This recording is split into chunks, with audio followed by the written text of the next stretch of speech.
Thank you to INSAP for this invitation, and a very good afternoon to moderator Dr. Wong, distinguished panelists and attendees. Next slide, please. About MATTA, I just take a minute. I like the comment by Tan Sri Dr. Kamal when he says, bringing the NGOs as a partners and the third pillar alongside the government. So about MATTA, basically we are established in 1975. We have 2,800 corporate members throughout the country, and our members' business scopes includes domestic, inbound, outbound, air transportation, land transportation, ticketing, Umrah and Hajj, and of course education and training. And we are the only one of the few associations, or even in Asia, to be linked up with the European Travel Agents and Tour Operators Association, ECTA, also with World Travel Agents Association, and also with the WTA in China. Of course, we also affiliate with ASEANTA and the Federation of ASEAN Travel Associations. Next slide, please. COVID-19 has provided an opportunity to reset tourism, and it's a time for us to a reflection and a reinvention towards a better and more sustainable tourism for the future. Due to COVID-19, gone were the days of over-tourism, overcrowding, environmental issues, zero-cost travel, and of course, mass tourism issues. So this is the opportunity for us to reset tourism. Next slide, please. Of course, as an association, we have called for strategic roadmaps for tourism recovery. And the government needs to set a strategic roadmap for the recovery over the next 5 years. Tourism is an important industry for many countries, and it's a tool for economic development, conservation, and preservation of natural resources. And increasingly, the tourism industry is facing health and safety-related issues. Today, in 2020, we are looking into tourism receipts of about 100 billion, with tourist arrivals of 30 million. Today, we are down by 90%. And if you look at budget 2021, there was no solid programs to protect workers and SME businesses. But having said that, I thank you for this opportunity that if you listen to key panelists this morning, the keyword is structural changes, which I've also mentioned at the point number 2. It will not be business as usual, and structural changes need to be made in the way the government promotes tourism and changes in legislation, which is crucial for tourism to make a comeback. Fundamental flaws were exposed over policies made by the government. For example, you have heard about deposits for consumers being held by service providers, by airlines. Laws which were 30 years ago have not been passed by legislation. Many ministers, tourism ministers have come and go, but the laws remain significantly unchanged. And also for the private sector, needs also to restructure its business model post-COVID. For example, travel companies need to redesign their traveler experience and take this opportunity by making travel better, not just safer. So we can see COVID-19 provides opportunities for tourism to reset. Next slide, please. Air connectivity and inclusive. I put this as one of the main priorities to restore back air connectivity, as travel restrictions have caused less flights to land in our country. We have our airlines or international overseas airlines, even our local airlines are really in the dire financial situation. And without air connectivity, I think tourism will not recover.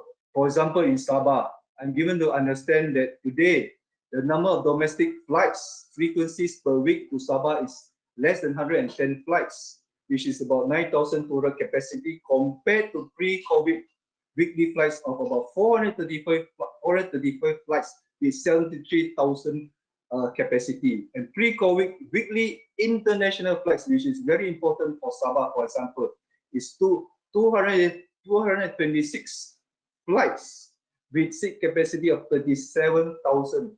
Today we have 0 international flights. And tourism plays a very crucial role in job opportunities for the local. So I would like to see that RMK12 the government do concentrate on air connectivity and incentive for cruise. We know that Singapore and other countries are doing well for cruise, and these cruise operations have a lot of value added to other industries. So I look forward also for incentive on that. Next slide, please. Flexibility of visa policy and requirements. This is also important. When the COVID is over, when vaccine is widely available, we look forward for easing of visa policies, especially to markets like China and India. Next policy, please. Next slide, please. And of course, we have heard about funding for skilling and reskilling of tourism workers. Today, we have seen in the budget 2021, 50 million allocated for retraining of 8,000 employees. What about the rest of every one of us in the industry? Next slide, please.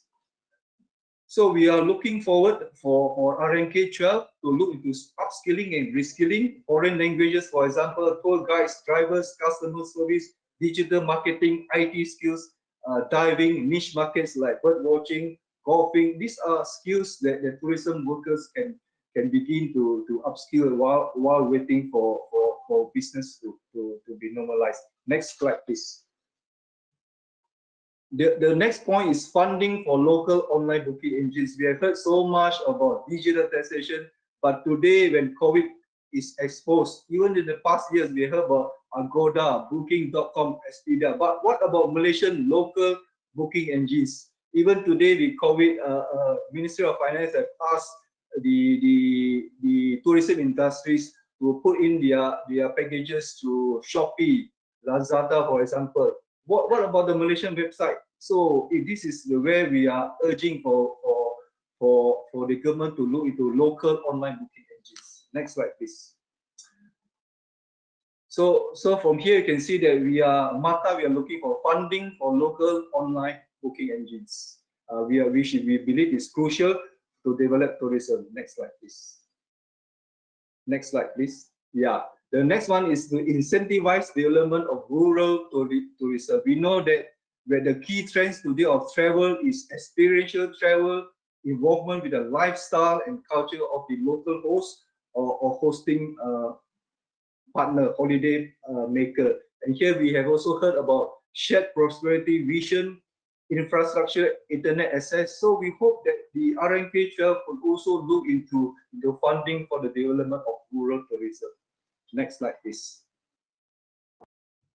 Okay, so some of the nice pictures of development of rural tourism can be seen here. I think rural tourism will be popular in the coming years. Next slide, please.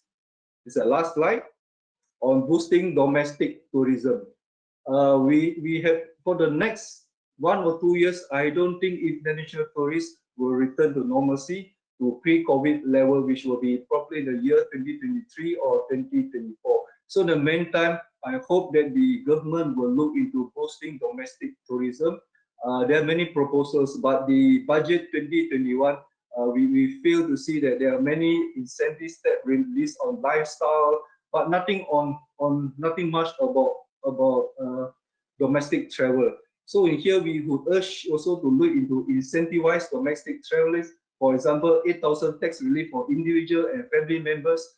Here, in fact, actually, as a matter of fact, the tax savings for a tax bracket of 21% is only something like $1,680. So it's not much, but this have not also been considered by the Ministry of Finance. And also we ask for provision of double tax deductions for employees, for local trips, tax deductions for corporate companies having their MICE event. Before pre-COVID level, we have seen number of corporate groups in Malaysia doing MICE events in ASEAN countries and long-haul countries. So with COVID-19, of course, with the travel restrictions not there, and we hope that for the next 1 or 2 years, probably more corporate companies will do incentive training, in-house programs in Malaysia. With that note, I believe that I'm on time. Thank you very much.